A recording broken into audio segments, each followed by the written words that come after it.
Hello friends, जय जगन्नाथ। आज नुआ भिडियो रे आपण मानकु स्वागत जनाउछि।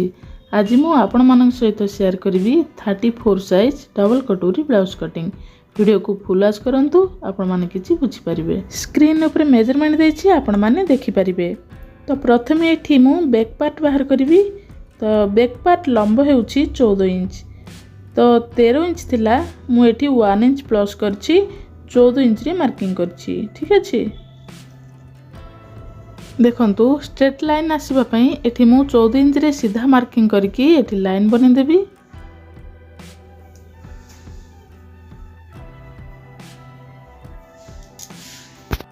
तापरे शोल्डर बाहर करबी।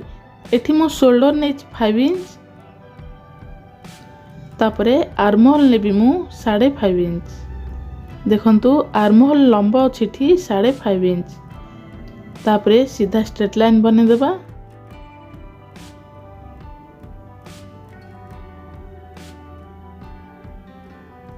तापरे चेस्ट अच्छे हमर 34 साइज। तो 34 को एठी मु 4 डिवाइड करले 8.5 इंच रे चिन्ह देली।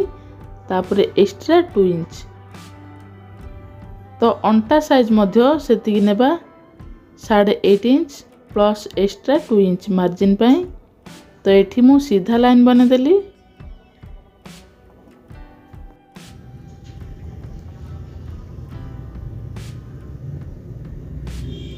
तापरे एही कोणु आमे नेबा 1 इंच 5 पॉइंट। देखंतु एठी मु 1 इंच 5 पॉइंट रे चिन्ह देली।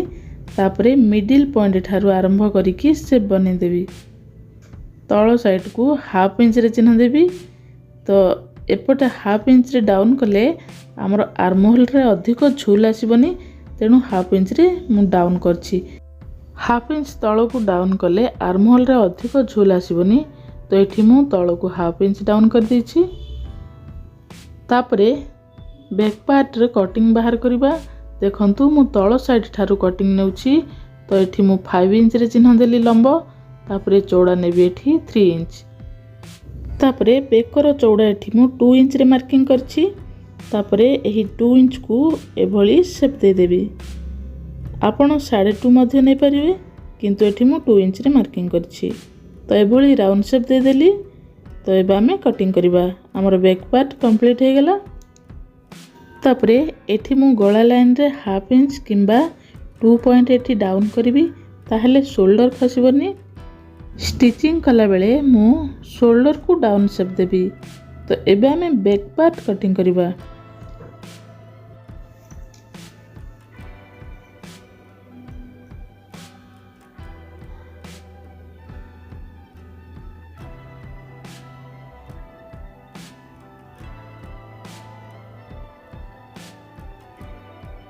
तापर हमें स्लीव्स कटिंग करिबा।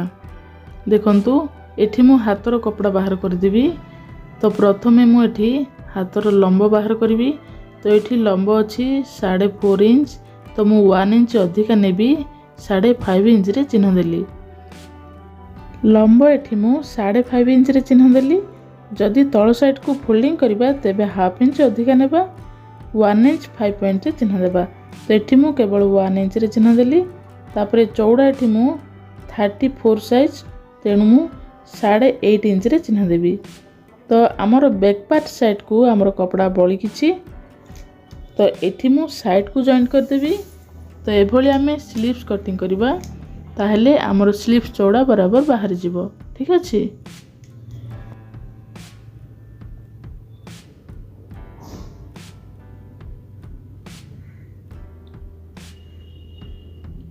तापरे एठी मु हाथ मोहुरी नेबी 6 इंच।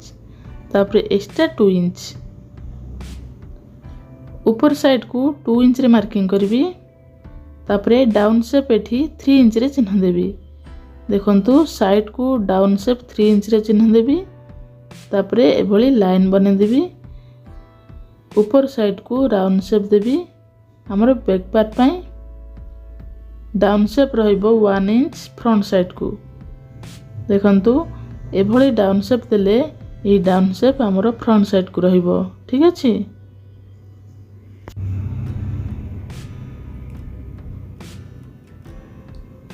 साइड को एठी मु कपड़ा जॉइंट करबी एभली। तो बराबर चौड़ा आसीजिव।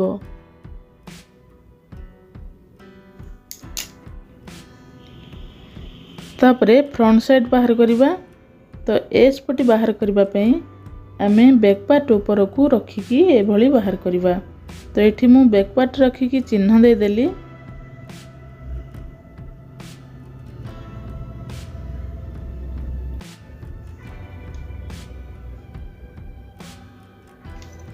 बैक पार्ट बाहर कर देवा। तापर आमे फ्रंट साइड रे मार्किंग करवा। देखंतु तळ साइड को 2 इंच 5 पॉइंट रे चिन्ह देबा। तापर चिन्ह को सीधा लाइन बने देबा।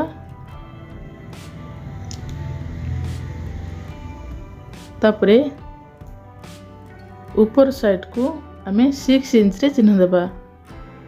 हमर गला लाइन को 6 इंच रे चिन्ह देबा। तापर चौड़ा 2 इंच रे चिन्ह देबा। तापर भी पटी पई ऊपर साइड को 1 इंच रे चिन्ह देबा और साइड को एभली हाफ इंच रे चिन्ह देबा।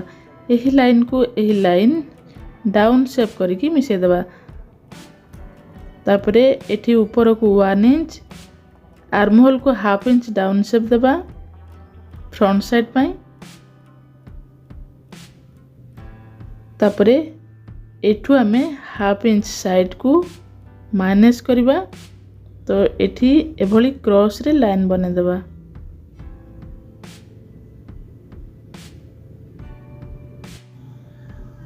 कटोरी लाइन बाहर करबा पई 34 साइज ब्लाउज पई 5 इंच रे एठी मु चिन्ह देछि। आपण मिडिल पॉइंट मध्य बाहर कर परिबे। तो कटोरी छोटो हेले किछि असुविधा नहीं। एठू आमे 5 इंच रे चिन्ह देबा। ठीक बराबर माप आसी जिवो। तापरे आर्म होल को एठी 2.5 इंच रे चिन्ह देबा। तापरे एभली शेप दे देबा। देखंतु डायरेक्ट एभली शेप देले हमरो साइड को कपड़ा जमी होई की रहिबो। तेणु एभली क्रॉस रे गोली शेप करके देबा। ताहेले साइड को कपड़ा जमीबो नाही। एभली साइड को कपड़ा झूल हे की रहिबोनी। तो सीधा करी मार्किंग कले कपड़ा झूल हे की रहिबो। तेणु एभली राउंड शेप करी कटिंग करिबा। ठीक अछि। तळ साइड को भी पटी की एभली राउंड शेप मध्य दे परिबे। ताहेले भी पटी एकदम परफेक्ट बसिबो। तो एबे हम फ्रंट साइड को कटिंग कर देबा।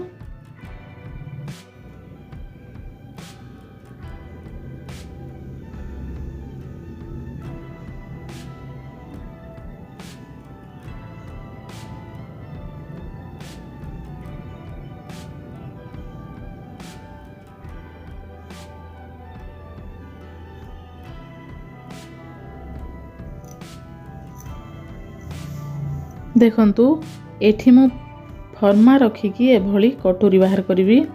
जदि आमे टेप रे माप नै की कटिंग करिबा तेबे कोन हेबो कपड़ा छोटो पड़ी जिवो। तेणु एभली फर्मा रखिकी कटिंग कले कपड़ा छोटो पड़िबनी। ठीक अछि। तो एठी मु फर्मा रखिकी एभली कटोरी लाइन बने देली।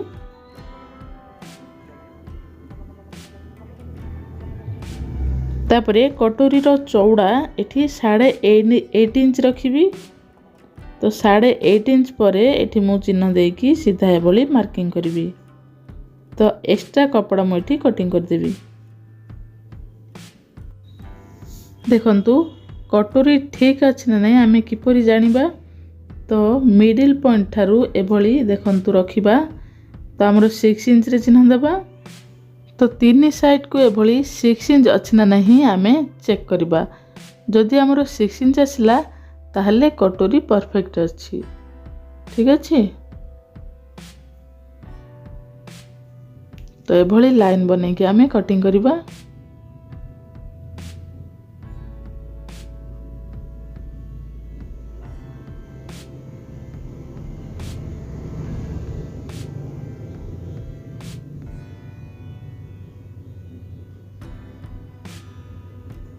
कटोरी हमर 1 पार्ट बाहरी गला। तापरे कटोरी 2 पार्ट बाहर करिबा।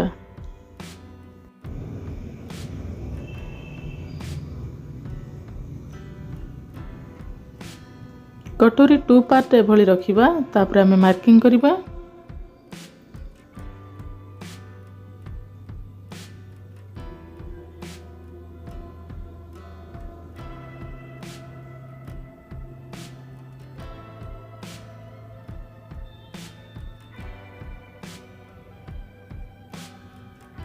कटोरी रो चौड़ा में 8.5 इंच किंबा 9 इंच नेले मध्य चलिबो। तो एबा हमें कटिंग कर देबा।